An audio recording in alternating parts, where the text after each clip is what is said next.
नमस्कार। घटना चक्र बुक वीडियो के इस शैक्षणिक मंच पर आपका स्वागत है। हमारा उद्देश्य है ज्ञान को सरल, स्पष्ट और सुलभ रूप में आप तक पहुंचाना।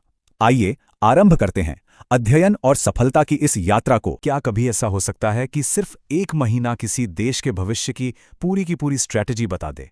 दिसंबर 2025 में भारत में कुछ ऐसा ही हुआ। दो बिल्कुल अलग अलग से लगने वाली घटनाओं ने देश की तरक्की की एक बड़ी ही दिलचस्प तस्वीर सामने रखी। तो चलिए समझते हैं कि भारत के भविष्य की नींव रखने वाले ये दो पिलर्स आखिर हैं क्या। लेकिन आगे बढ़ने से पहले चलिए एक सवाल पर सोचते हैं। किसी भी देश की तरक्की का, उसकी प्रोग्रेस का असली पैमाना क्या होता है? क्या वो उसकी मिलिट्री पावर है, या फिर उसकी कल्चरल विरासत, या फिर, जैसा कि हम आगे देखेंगे, असली जवाब इन दोनों के बैलेंस में ही छिपा है। तो हमारा पहला पिलर है ढाल, यानी देश की स्ट्रेटेजिक ताकत। दिसंबर 2025 में भारत ने अपनी डिफेंस कैपेबिलिटी को और मजबूत करने के लिए दो बहुत अहम कदम उठाए, और ये दिखाते हैं कि देश अपनी सुरक्षा को लेकर कितना सीरियस है। पहला कदम उठाया गया समंदर की गहराइयों में, एक ऐसा मूव जो बहुत खामोशी से लेकिन उतने ही मजबूत तरीके से दुनिया को भारत की बढ़ती ताकत का मैसेज देता है। 3,500 किलोमीटर, ये सिर्फ एक नंबर नहीं है, ये भारत की उस ताकत का प्रतीक है जो किसी भी दुश्मन को कोई भी गलत कदम उठाने से पहले 1000 बार सोचने पर मजबूर कर देगी। ये है K4 बैलिस्टिक मिसाइल, जिसे DRDO ने पूरी तरह से भारत में ही बनाया है, और इसका कामयाब टेस्ट INS अरीघाट, जो कि एक न्यूक्लियर सबमरीन है, से किया गया। ये भारत की सेकंड स्ट्राइक कैपेबिलिटी को बहुत मजबूत करती है। मतलब भगवान ना करे, अगर देश पर कोई पहला हमला कर भी दे तो भी हमारे पास समंदर के नीचे से जवाब देने की ताकत हमेशा मौजूद रहेगी। तो ये तो हुई लंबी दूरी की बात। अब देखते हैं कि समंदर में फौरन एक्शन लेने की तैयारी को कैसे और मजबूत किया गया। 17 दिसंबर को नेवी में शामिल हुआ INAS 335 ऑस्प्रे स्क्वाड्रन। देखिए, इसके MH-60R हेलीकॉप्टर सिर्फ उड़ने वाली मशीनें नहीं हैं।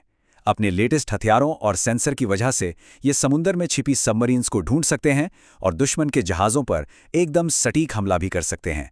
इससे इंडियन नेवी की ताकत कई गुना बढ़ जाती है। पर एक मिनट रुकते हैं, क्योंकि किसी भी देश की मजबूती सिर्फ उसके मिसाइलों और हेलीकॉप्टरों से ही नहीं बनती है ना। उसकी एक और भी पहचान होती है, जो उसकी संस्कृति और उसकी विरासत से जुड़ी होती है। और यहीं पर आता है हमारा दूसरा पिलर, धागा, यानी हमारी कल्चरल हेरिटेज। ये वो धागा है जो देश की हजारों साल पुरानी पहचान को आज भी एक साथ जोड़े हुए हैं।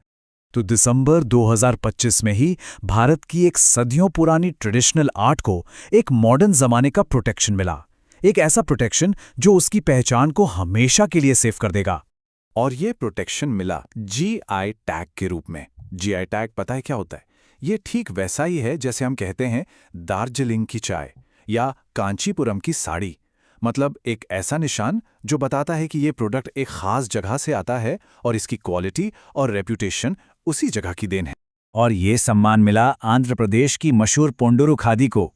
ये कोई मामूली कपड़ा नहीं है, बल्कि श्रीकाकुलम जिले के कारीगरों की पीढ़ियों की मेहनत का नतीजा है। अब GI टैग मिलने का मतलब ये है कि दुनिया भर में सिर्फ असली पोंडुरु खादी ही इस नाम से बिकेगी, जिससे इन कारीगरों की कला और उनकी विरासत दोनों सुरक्षित रहेंगी। तो अब देखिए, तस्वीर बिल्कुल साफ है। एक तरफ है हार्ड पावर K4 मिसाइल और INAS 335 स्क्वाड्रन, और दूसरी तरफ है सॉफ्ट पावर, पोंडुरु खादी को मिला GI टैग। ये दिखाता है कि कैसे एक ही महीने में देश अपनी मिलिट्री और कल्चरल दोनों ताकतों को एक साथ मजबूत कर रहा था। इसका मतलब साफ है ना? ये एक सोची समझी डबल स्ट्रैटेजी है। एक ऐसी स्ट्रैटेजी जो न सिर्फ देश की सीमाओं को महफूज करती है, बल्कि उसकी सांस्कृतिक आत्मा और विरासत को भी सहेजती है। क्योंकि एक मजबूत देश की पहचान सिर्फ उसके हथियारों से नहीं, उसकी जड़ों से भी होती है।